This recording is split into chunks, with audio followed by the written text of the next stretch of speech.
जय हिंद। तो अब इस वीडियो में हम लोग सीखेंगे, पार्ट 1 में हम लोग सीखे थे परिभाषाएं, उसमें कुछ परिभाषाएं रह गई थी। तो इस वीडियो के माध्यम से हम लोग उस परिभाषा को भी क्लियर करेंगे जो परिभाषाएं छूट चुकी थी।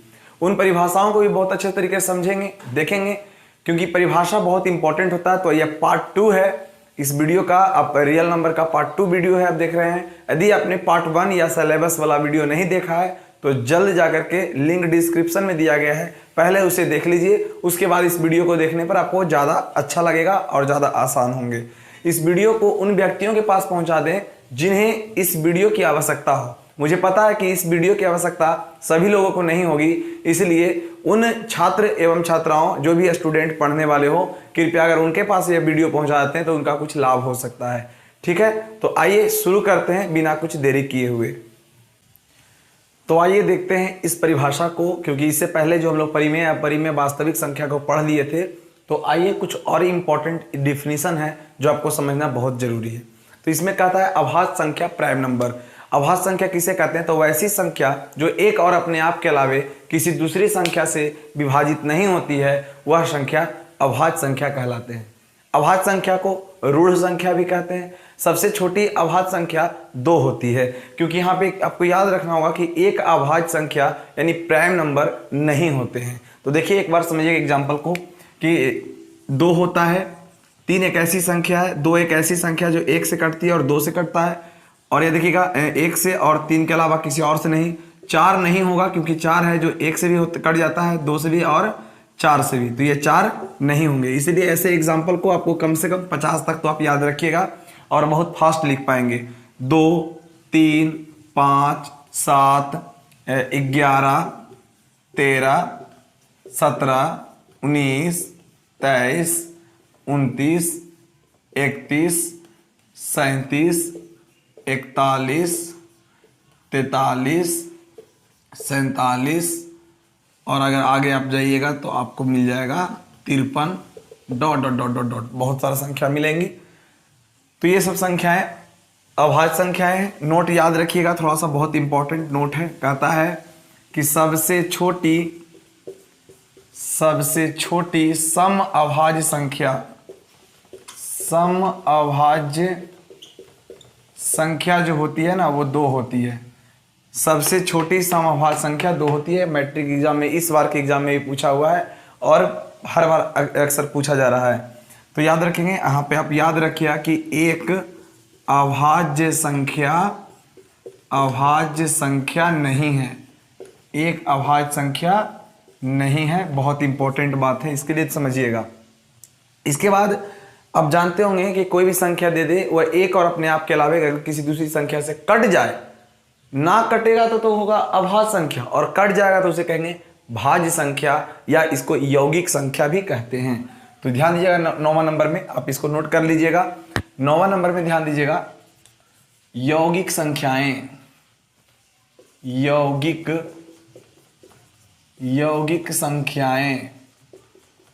जिसको हम लोग इंग्लिश में बोलते हैं कंपोजिट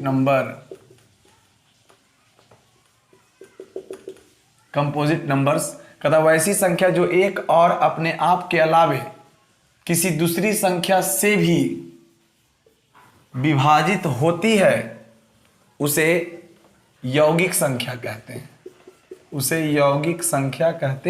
हैं। कहता इसे रूढ़ संख्या कहते हैं, नहीं, इसे भाज्य संख्या कहते हैं। याद रखिएगा, बहुत इंपॉर्टेंट है कि अभाज्य संख्या को रूढ़ संख्या कहते हैं, लेकिन यौगिक संख्या को भाज्य संख्या कहते हैं। इसका एग्जाम्पल जरा समझिएगा। कहता है वैसी संख्या जो एक और अपने आप के अलावे भी किसी दूसरी संख्या से कटनी चाहिए।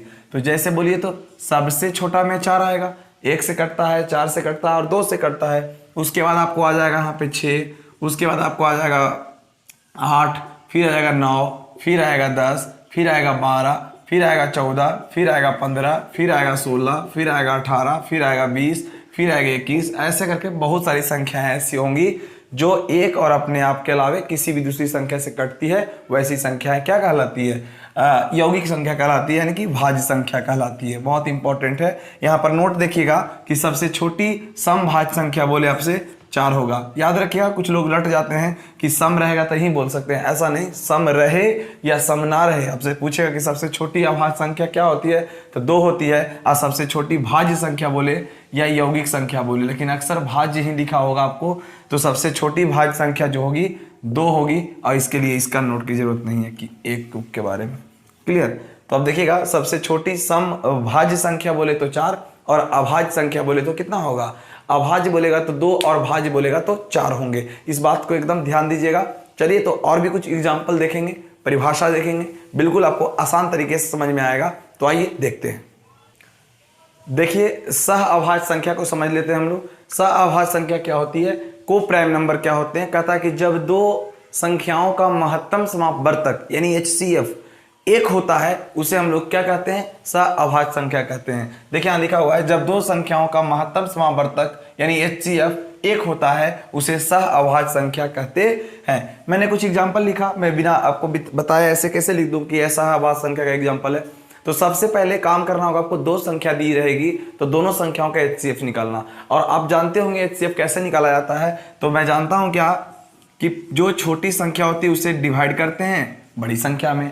तो 5 से लगाएंगे, 2 बार में लगेगा 10 आएंगे। जो बचता है फिर उसी से भाग लगता है, तो जो बचता है वो उसी से भाग लगता है। तो यहाँ पर देखिए, तो 5 में भाग लगाएंगे, 1 बार में आएगा 3, फिर आएगा यहाँ पे 2, फिर जो बचता है उसी से भाग लगाते हैं। फिर बचपन में सीखे 3 क्लास 4 क्लास 5 क्लास में सीखते आ रहे होंगे। 1 बार में लगाएंगे, यहाँ पर आएगा आपका 1 आएगा, 1 से फिर डिवाइड करेंगे 2 बार में, 2 कैंसिल हो जाएगा।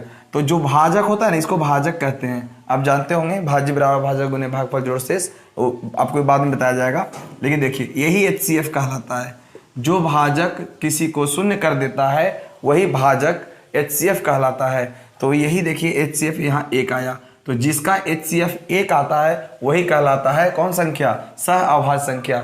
आप चुटकी में एकदम क्वेश्चन को देखते ही पहचान लेंगे कि कौन सह अभाज्य संख्या कौन नहीं है। आपको कभी भी भाग लगाने की जरूरत नहीं पड़ेगी। एक बार गलती से अगर ऑप्शन वाला क्वेश्चन आ जाए तो 3 को ऐसे ही छाड़ देंगे, जो बचेगा वही हमारा आंसर होता है। तो मैं आपको वो भी सिखाऊंगा, बस आप देखते रहिए इस वीडियो को।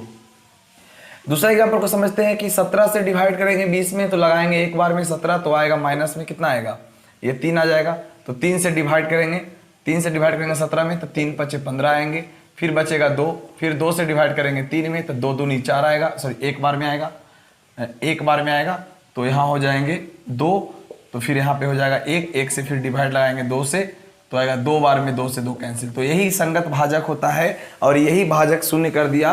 और जब शून्य करता है तो दोनों जो पूर्णांक होते हैं उनका महत्तम समावर्तक कहलाता है, यानी HCF कहलाता है, और HCF 1 आया। तो आप लोग को लग रहा होगा ऐसा कि कोई भी संख्या का HCF निकालेंगे तो 1 ही आएगा। आइए आप अपने भ्रम को मिटा लीजिए।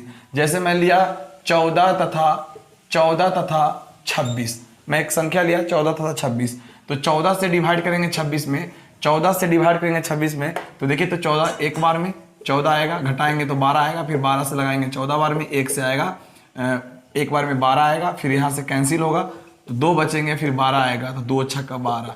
आप देखिए, तो उस समय 1 था जो शेषफल लाता था 0, लेकिन अभी यहाँ पे 2 है जो शेषफल 0 लाता था। जो भाजक शेष 0 कर देता है वही भाजक दोनों धन पूर्णांकों का HCF कहलाता है। तो बोलिएगा इसका HCF कितना आएगा?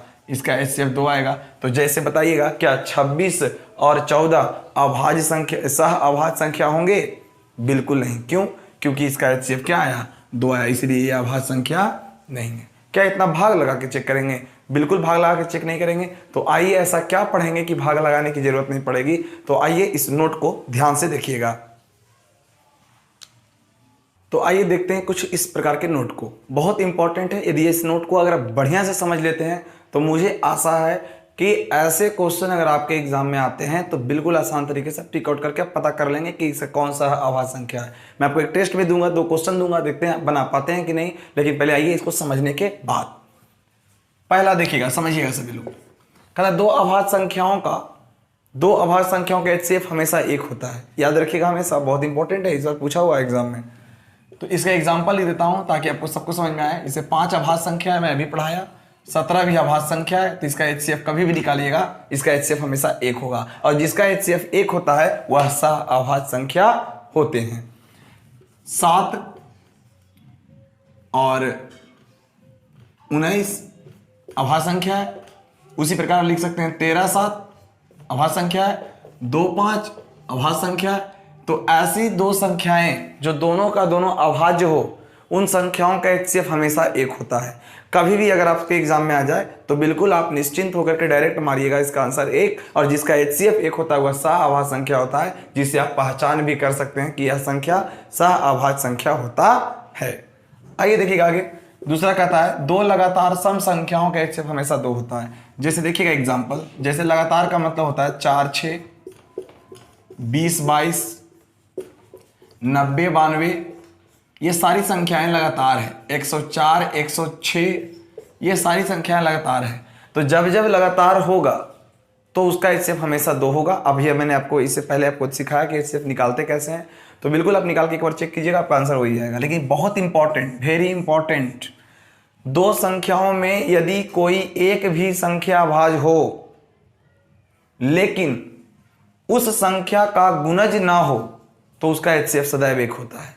सीख लीजिए क्या कह रहा है कि कोई संख्या जैसे 5 है, एक 8 है, तो इसमें एक अभाज्य है जबकि एक अभाज्य नहीं है, तो यह संख्या का HCF जो होगा ना हमेशा 1 होगा।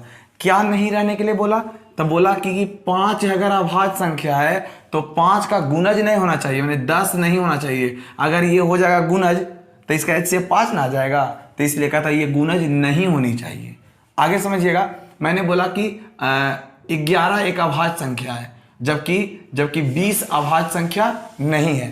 तो देखिए, तो दोनों में एक अभाज्य संख्या है। अगर एक अभाज्य संख्या होगा तो वह संख्याएं जो होंगी सह-अभाज्य संख्या होगा, क्योंकि इसका HCF 1 होता है। लेकिन कहता है क्या नहीं रहना चाहिए? तो 11 का गुणज नहीं रहना चाहिए, 33 नहीं रहना चाहिए, क्योंकि 11 तिया 33 ये नहीं होना चाहिए। क्योंकि देखिए तो 33 अभाज्य संख्या नहीं है। आप देख रहे होंगे बहुत बड़ा इसमें मैं जो बात बोला हूं उसमें देखिए फैक्ट क्या है।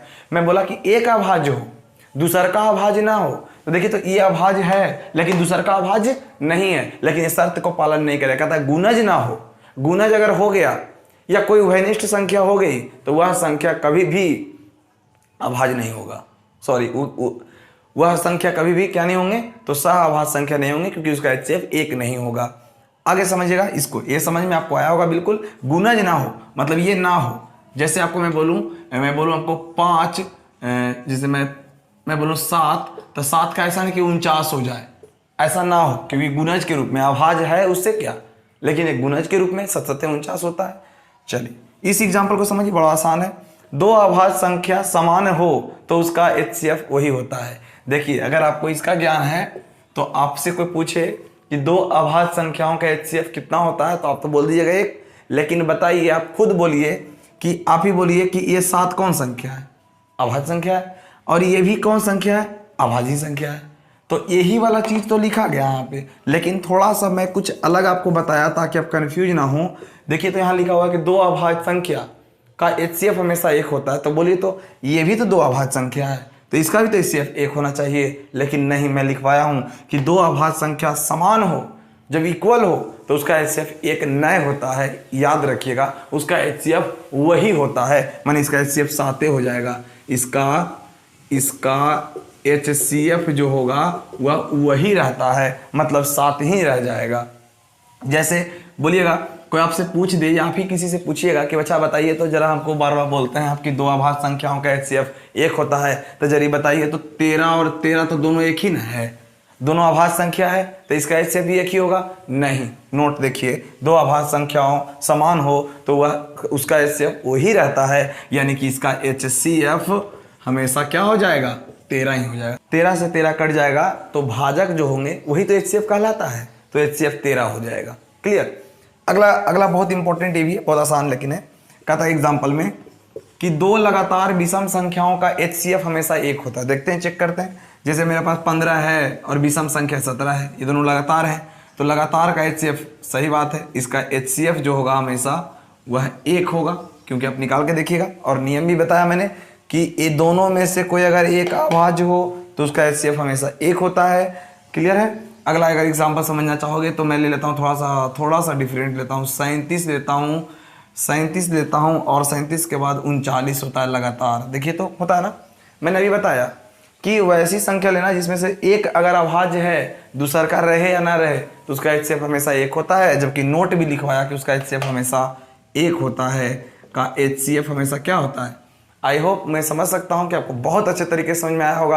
एक बार वीडियो को फिर से यहाँ से देख लेंगे, अगर आपको दिक्कत है समझने में तो अच्छे तरीके से आपको समझ में आ जाएगा।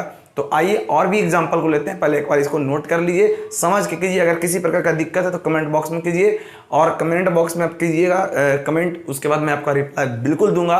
नेक्स्ट वीडियो में रिप्लाई देंगे न तो फिर वहीं पे आपको कोशिश करूंगा कि वहीं पे मैं आपको कमेंट में बता दूं, ताकि आपको अच्छे तरीके से समझ में आ जाए। तो आइए कुछ और को समझते हैं। तो आइए सम संख्या की परिभाषा को समझते हैं। बिल्कुल आसान तरीके से आपको समझ में आएगा, और इसे देखते हैं। बहुत बचपन में आप पढ़ चुके होंगे कि वैसी संख्या जो 2 से पूरी पूरी भाग लग जाती है, जो 2 से पूरा पूरा कट जाता है, उसे हम लोग सम संख्या कहते हैं। ऐसा आपने पढ़ा होगा। लेकिन 10th क्लास में कुछ रूप भी पूछ दिया जाता है, जिसको लिखने का पैटर्न अलग होता है, जिसे हम कहते हैं कि वैसी संख्या जिसे 2m के रूप में लिखा जाता है, उसे हम लोग कहते हैं कौन संख्या, उसे हम लोग कहते हैं सम संख्या। लेकिन एक कंडीशन है कि m का मतलब क्या होता है, तो m का मतलब प्राकृत संख्या होते हैं। तो देखिएगा, ये बचपन से ही पढ़ते आ रहे हैं। वैसी संख्या जो 2 से पूर्णतः विभाजित होती है उसे सम संख्या कहते हैं, और सम संख्या का कुछ एग्जाम्पल इस प्रकार लिखा गया है। लेकिन ध्यान दीजिएगा, 2 से भाग लगाना और भाग लगा के पता करना कि वह सम है कि विषम, ये थोड़ा मुश्किल हो जाता है। बड़ा से बड़ा संख्या रहेगा तो कैसे पहचान कर पाएंगे। कुछ लोगों का सोच है कि जिस संख्या के इकाई के स्थान पर 0, 2, 4, 6 या 8 ये संख्या लगा रहता तो वो सम संख्या होता। गलती है ये, क्योंकि हम लोग गलत जान रहे हैं। इसे सम नहीं कहते। जिसके लास्ट में 0, 2, 4, 6, 8 लगा रहता है उसे सम नहीं कहते। अगर आपसे कोई पूछे तो क्या ऐसा बोलिएगा? बिल्कुल गलत। बोलना है क्या कि वैसी संख्या जो 2 से पूरी पूरी कट जाती है उसे सम कहते हैं। ये तो विभाज्यता का नियम है, 2 से कटने का रूल होता है ये, कि जिसके लास्ट में 0, 2, 4, 6 या 8 होता है वो 2 से पूरी पूरी भाग लग जाती है। तो जरा समझना है यहाँ पे कि इसको चेक करेंगे पहले कि ये 2 से लगेगा कि नहीं लगेगा। तो बताइए, जिसके लास्ट में 4 है तो 2 से तो भाग लग ही जाएगा। और जब 2 से भाग लग जाएगा, जो लिखा हुआ पूर्णतः विभाजित होती है, जब 2 से भाग लग जाएंगे तो ये कौन संख्या होंगे? सम संख्या होंगे। लेकिन थोड़ा सा ज्ञान ना होने के कारण देखते हैं लास्ट में 4 तो तुरंत बोलते हैं कि सम संख्या। वो बोलना आपका बिल्कुल सही मानता हूं मैं, लेकिन जो आप कर रहे हैं वो गलत है। क्योंकि अब जो कर रहे हैं, आप डायरेक्ट देख रहे हैं 4, अब बोल रहे हैं सम, गलत। 4 जो होता है ना, 2 से विभाज्यता का रूल होता है, और जो 2 से पूरी पूरी कट जाती है उसी को तो सम कहते हैं। लास्ट में 0 2 से कट जाएगा, लास्ट में 6 है 2 से कट जाएगा, लास्ट में 4 है 2 से कट जाएगा। मुझे पूरा विश्वास है कि आपको अच्छे तरीके से समझ में आया होगा। आइए तो दूसरा परिभाषा को समझते हैं। कहता वैसी संख्या जिसे 2m के रूप में लिखा जाता है, जहां m एक प्राकृत संख्या हो, उसे हम लोग क्या कहते हैं? सम संख्या कहते हैं। बहुत अच्छा एग्जांपल है। प्राकृत संख्या 1 से शुरू होती है, और 1 से 2, 3, 4 जो मन में आता है वो लिख सकते हो, लेकिन 1 से छोटा यानी 0 नहीं लिख सकते हो। लीजिए मैं 100 ले लेता हूँ। तो आप यहाँ पे हम जानते हैं रूप कैसा होता है, इसका व्यापक रूप क्या होता है? तो 2m होता है। तो 2m का मान डाल दीजिए 1 तो आंसर हो जाएगा 2। 2m का मान डाल दीजिए 2 तो हो जाएगा यहाँ पे 2 दूनी 4। देखिएगा यहाँ पर 2m का मान डाल दीजिए 3 तो 3 दूनी 6 हो जाएगा। 2 यहाँ पे 100 डाल दीजिए तो हो जाएगा 200। अब देखिए तो जितने भी संख्या को आप देख रहे हैं, ये सारी के सारे संख्याएं कैसी संख्या है? सम संख्या है।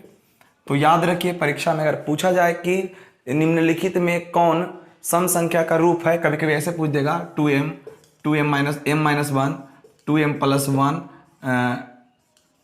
2m माइनस 1, कुछ भी दे देगा आपसे और पूछ देगा निम्नलिखित में कौन सम संख्या है, a b c d ऐसा करके देगा। तो तुम कहोगे कि सम संख्या तो इस तरह पढ़वे नहीं किए हैं। तो याद रखिए, जो 2m के रूप में होता है वही सम संख्या होता है। बिल्कुल आपको समझ में आ गया होगा। तो आइए विषम संख्या को बिल्कुल अच्छे तरीके से समझते हैं।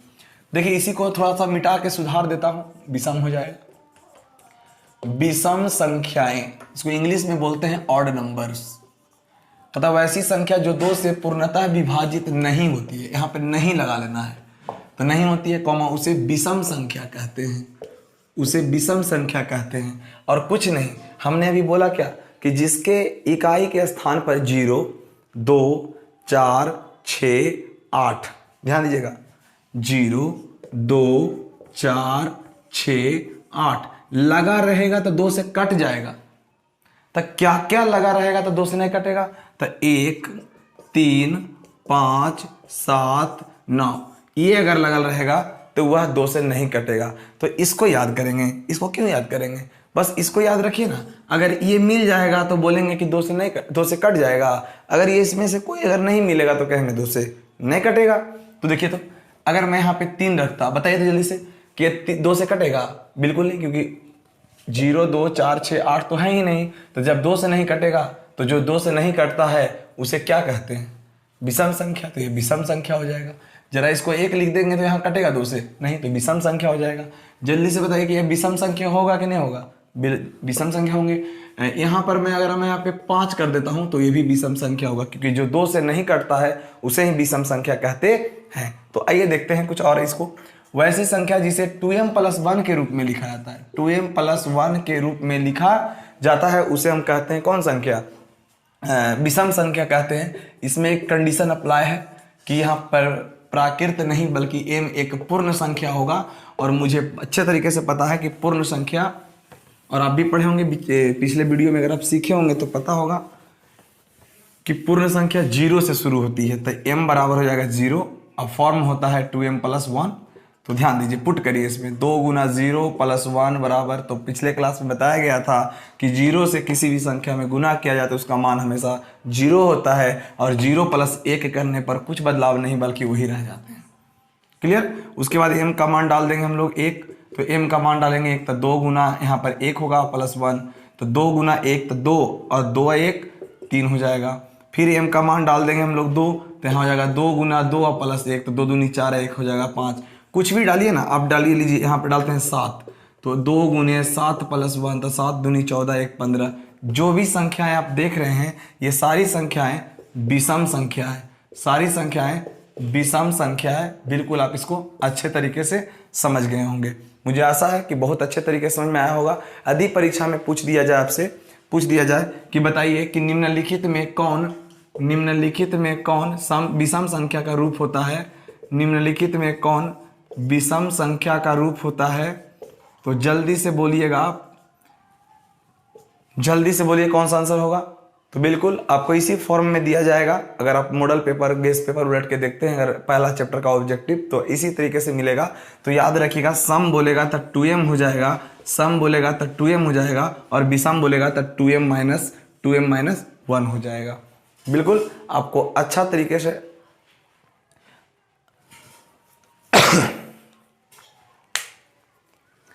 आपको अच्छे तरीके से समझ में आया होगा, मुझे पूरा विश्वास है। तो इस वीडियो को उन विद्यार्थियों के पास पहुंचा दें जिन्हें ज़रूरत है। मैं फिर बोलता हूं एक बार, क्योंकि आप पढ़ रहे हैं, दूसरों को भी कम से कम पढ़ने का एक मौका मिलेगा।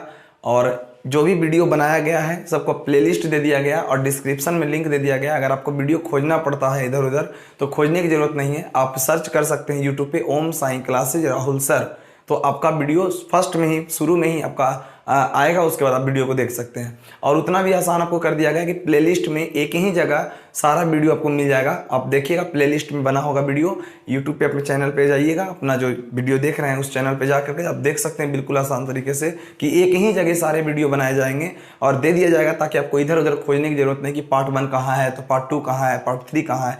तो फिर हम लोग मिलते हैं पार्ट 3 में। आज के सिर्फ यहीं तक, फिर हम लोग मिलेंगे पिछले क्लास में।